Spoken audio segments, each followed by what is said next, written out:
Bienvenidos a Xavier English Academy. En este video vamos a hablar del Simple Present. Aparte de expresar presente, el Simple Present también nos habla de rutinas. Por ejemplo, yo trabajo todos los días.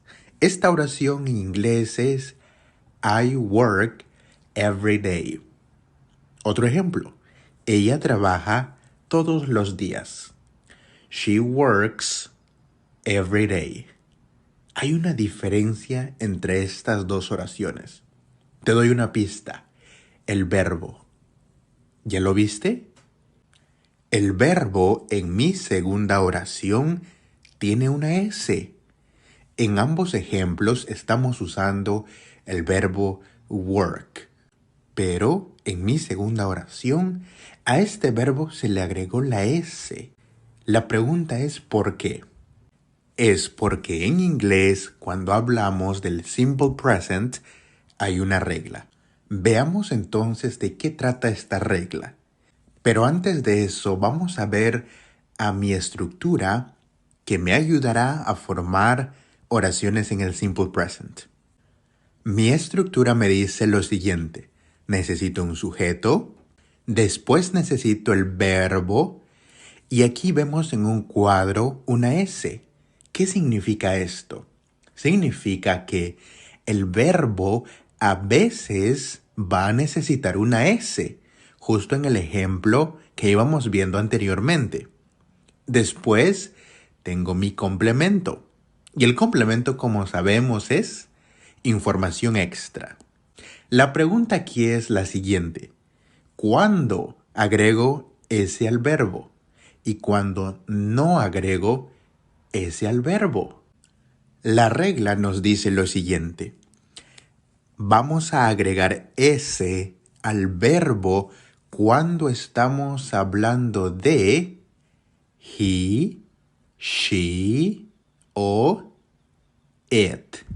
Cuando hablemos de estos tres pronombres personales, al verbo vamos a tener que agregarle la S. Así de simple. ¿Y cuándo no agrego S al verbo? Pues cuando hablo de los demás pronombres personales. Es decir, que cuando hablo de I, you, we o they, no necesito agregarle S al verbo. Así de simple. ¿Están listos para ver algunos ejemplos? Vamos a ello. Mi oración 1 dice, él habla 3 idiomas. Si cambiamos esta oración al inglés, obtendríamos he speaks 3 languages. ¿Por qué le hemos agregado S al verbo? ¿Te acuerdas? Le hemos agregado S al verbo porque estoy hablando de he.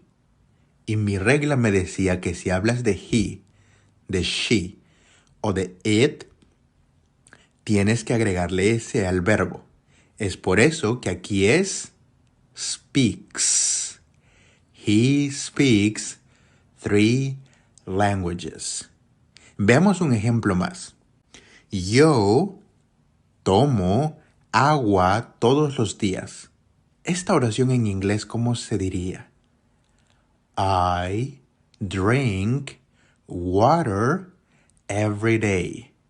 ¿Te diste cuenta? Al verbo no le hemos agregado nada. ¿Por qué? Porque no estoy hablando ni de he, ni de she, ni de it. Estoy hablando de otro pronombre personal. Y como mi regla me decía, ¿sí? Si es que hablo de I, you, we o they, ya no necesito agregarle S al verbo. Entonces solo sería aquí, I drink water every day.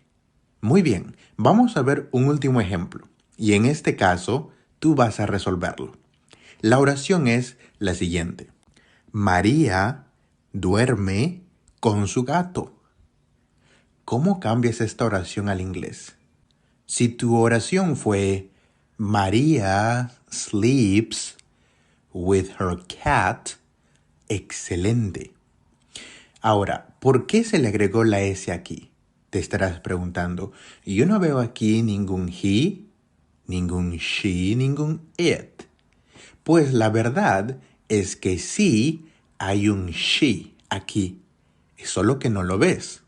Está al inicio, donde dice María. En lugar de decir María en español, ¿qué puedes decir? Ella, ¿cierto? Y ella en inglés, ¿cómo se dice? She. ¿Ves? Ahí está el she. Entonces, en lugar de decir María, pudimos haber dicho she. Es lo mismo.